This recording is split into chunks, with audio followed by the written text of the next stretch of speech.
on a rencontré le milieu de la culture et en particulier le milieu du concert vivant qui était à l'arrêt depuis longtemps.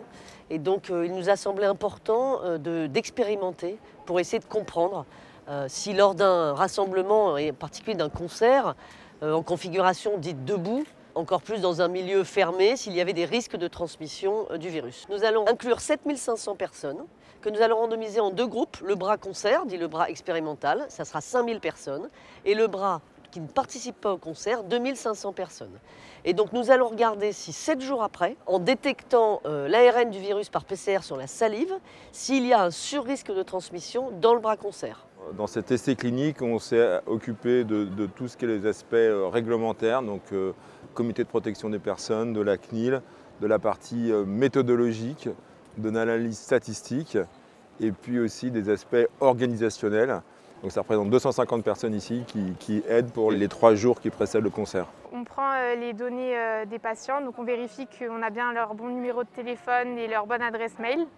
Et ensuite on vérifie les critères d'inclusion et non-inclusion. Et je pense que c'est une opportunité assez incroyable de nous proposer de participer à ce concert et qu'Indochine vienne pour participer à l'étude et de donner la possibilité à des jeunes de s'investir dans la culture indirectement et de participer au retour à la vie un tout petit peu normale.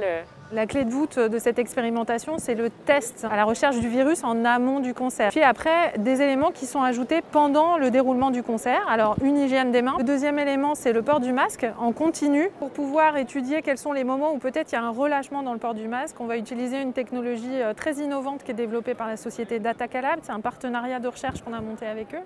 Et en fait, des caméras vont filmer les participants pendant toute la durée du concert. Grâce à des techniques d'intelligence artificielle, l'outil va permettre de repérer en fait si les participants portent bien leur masque ou pas sur le nez, sur la bouche, pendant toute la durée du concert. L'idée de tout ça, c'est de pouvoir étudier à quel moment il est important de refaire passer des messages de prévention aux participants. Le troisième élément, c'est la ventilation des locaux, avec une ventilation qui a été optimisée. C'est pas un concert, c'est vraiment une expérimentation médicale avec tout un parcours, puisqu'ils viennent aujourd'hui.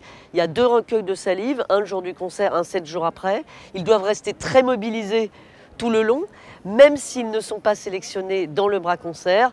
Cela dit, pour le bras dit contrôle, il y a une bonne nouvelle pour eux qui leur est délivrée le jour de leur randomisation par mail. La PHP, c'est d'abord des hôpitaux où on soigne, mais on a essayé depuis le début de la crise d'avoir aussi un rôle sur la prévention, la vie quotidienne et comment on peut sécuriser l'ensemble des activités qui sont indispensables à chacun. Et c'est des centaines de personnes qui viennent aider des milliers d'autres à pouvoir assister à un concert.